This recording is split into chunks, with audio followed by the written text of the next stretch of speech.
तो welcome to IQ exam question. आज की वीडियो है प्रीवियस ईयर क्वेश्चन पेपर पर आधारित श्रृंखला, जिसमें पिछले कई वर्षों के प्रश्नों का संकलन है जो आपके एग्जाम के लिए बेनिफिट हो सकता है। तो चलिए देखते हैं इस वीडियो लेक्चर में पहला प्रश्न क्या है।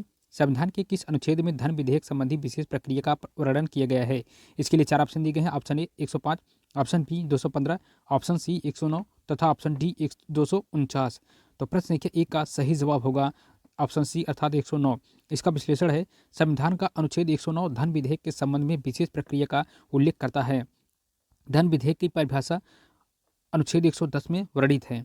तो चलिए नेक्स्ट प्रश्न देख लेते हैं। प्रश्न संख्या 2 है, धन विधेयक को परिभाषित किया गया है। इसके लिए 4 ऑप्शन दिए गए हैं। ऑप्शन ए अनुच्छेद 110 में, ऑप्शन बी अनुच्छेद 111 में, ऑप्शन सी अनुच्छेद 112 में तथा ऑप्शन डी अनुच्छेद 113 में। तो प्रश्न संख्या 2 का सही जवाब हो जाएगा अनुच्छेद 110 में। तो इसका विश्लेषण है, संविधान के अनुच्छेद 110 के अनुसार कोई विधेयक धन विधेयक समझा जाता है यदि उसमें केवल इन निम्न सभी या किन्हीं विषयों से संबंधित उपबंध है। तो चलिए इसका विश्लेषण देख लेते हैं। किसी कर का अध्रुपण, उत्सादन, परिवर्तन या विनियमन, सरकार द्वारा धन उधार लेने का विनियमन, भारत की संचित निधि या आकस्मिकता, निधि में धन जमा करना या निकालना, किसी व्यय को भारत की संचित निधि पर भारित घोषित करना या बढ़ाना, भारत की संचित निधि या भारत के लोक लेखा मध्य धन प्राप्त करने अथवा ऐसे धन की अभिरक्षा या उसके निर्गमन तथा संघ राज्य के लेखकों की सपरीक्षा आदि। तो नेक्स्ट प्रश्न है प्रश्न संख्या 3, संविधान के किस अनुच्छेद में उच्चतम न्यायालय की स्थापना एवं संरचना का वर्णन किया गया है। इसके लिए 4 ऑप्शन दिए गए हैं। ऑप्शन ए अनुच्छेद 124, ऑप्शन बी अनुच्छेद 123, ऑप्शन सी अनुच्छेद 122 तथा ऑप्शन डी अनुच्छेद 121। तो प्रश्न संख्या 3 का सही जवाब होगा ऑप्शन ए अर्थात अनुच्छेद 124। तो इसका विश्लेषण है, संविधान के अनुच्छेद 124 के अनुसार उच्चतम न्यायालय की स्थापना एवं गठन के संबंध में प्रावधान किया गया है। प्रारंभ में उच्चतम न्यायालय में न्यायाधीशों की संख्या मुख्य न्यायाधीश के अतिरिक्त 7 थी। ध्यातव्य है कि सर्वोच्च न्यायालय न्यायाधीशों की संख्या संशोधन अधिनियम 2019 के द्वारा उच्चतम न्यायालय में न्यायाधीशों की संख्या को 30 से बढ़ाकर 33 कर दिया गया है।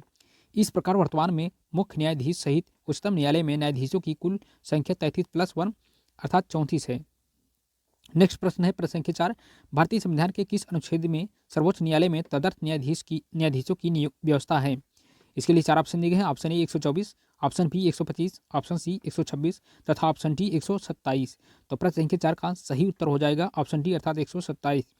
इसका विश्लेषण है, संविधान के अनुच्छेद 127 के अनुसार भारत का मुख्य न्यायाधीश राष्ट्रपति की पूर्व स्वीकृति से सर्वोच्च न्यायालय में तदर्थ न्यायाधीशों की नियुक्तियां कर सकता है। तदर्थ न्यायाधीश की नियुक्ति उच्चतम न्यायालय का सत्र आयोजित करने या चालू करने रखने के लिए न्यायाधीशों की गढ़पूर्ति प्राप्त न होने पर की जाती है। किसी उच्च न्यायालय के ऐसे न्यायाधीश को जो उच्चतम न्यायालय का न्यायाधीश बनने की योग्यता रखता है, संबंधित उच्च न्यायालय के मुख्य न्यायाधीश से परामर्श के बाद तदर्थ न्यायाधीश नियुक्त किया जाता है। तदर्थ न्यायाधीश केवल उच्चतम न्यायालय में नियुक्त किए जाते हैं, उच्च न्यायालयों में नहीं।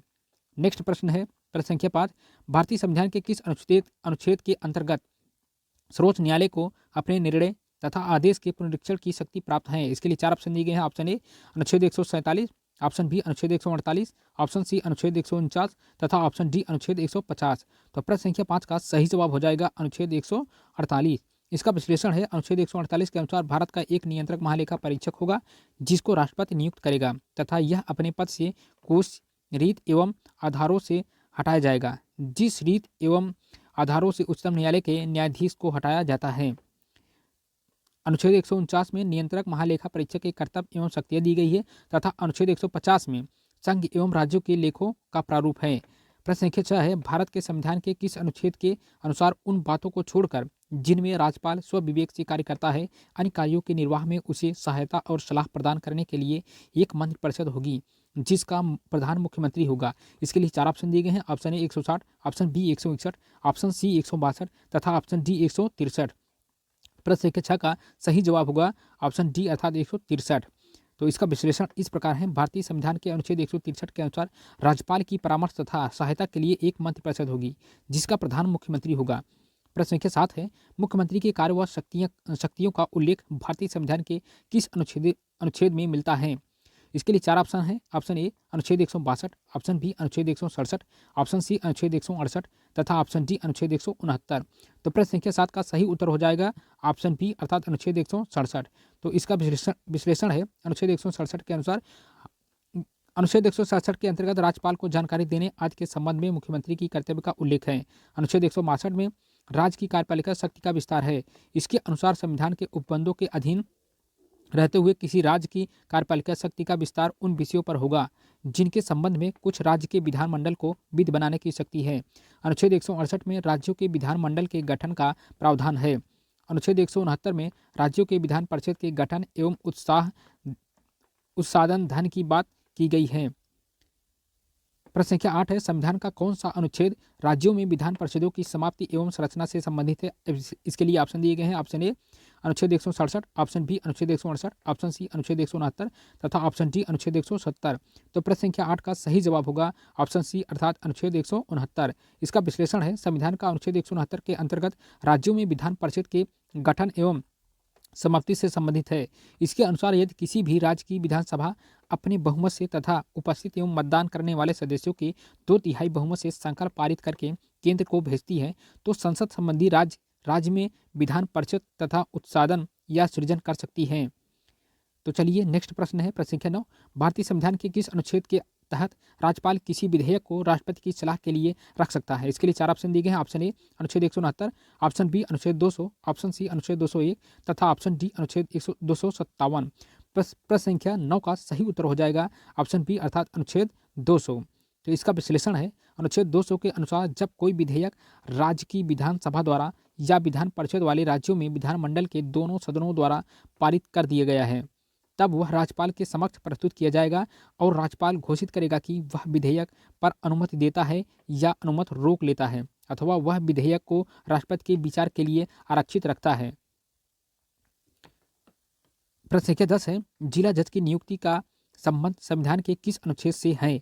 इसके लिए 4 ऑप्शन दिए गए हैं। ऑप्शन ए अनुच्छेद 233, ऑप्शन बी अनुच्छेद 231, ऑप्शन सी अनुच्छेद 232 तथा ऑप्शन डी अनुच्छेद 230।